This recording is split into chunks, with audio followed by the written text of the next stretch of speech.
Já, þetta sem sagt yfirlitssýning á mínu ferli sem byrjaði þarna 1983. Þá ég svona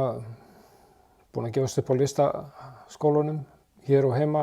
og úti líka og farinn sem sagt bara að mála sjálfur og reyna að finna mína eigin leið og byrjaði að mála svona landslagsmálverk og svo þróaðist það út í mjög fígúratív verk og það sem að fígúran var alltaf í forgrunni var svona The Picasso Nude, var að taka hana fyrir og svo þróaðist þetta yfir í meira svona frásagnarmálverk og svo fór ég aftur í svona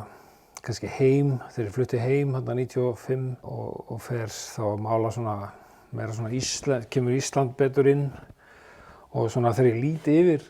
ferilinn þá finnst mér svona merkilegt að kannski bestu verkin verða til hér heima. Nú og síðan verður svolítið hlé hjá mér í málverkinu og ég svona alveg bara á kafi í skrifum og að skrifa skáldsögur og svo kem ég svona svolítið sterkur inn núna svona síðustu árin frá því rétt fyrir COVID einhvern veginn og COVID verður svona mjög gjöfult og þá fer ég að mála svona meira svona innra landslag og bara improvisera út úr sjálfum mér og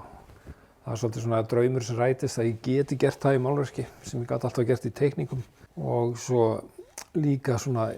allra nýjustu verkin eru reyndar realísk, þannig að ég fór aftur í realismann bara vegna þess að stríðstímar kalla á smá realisma, bara sýna heiminn eins og hann sko. Mér finnst það sterkast núna.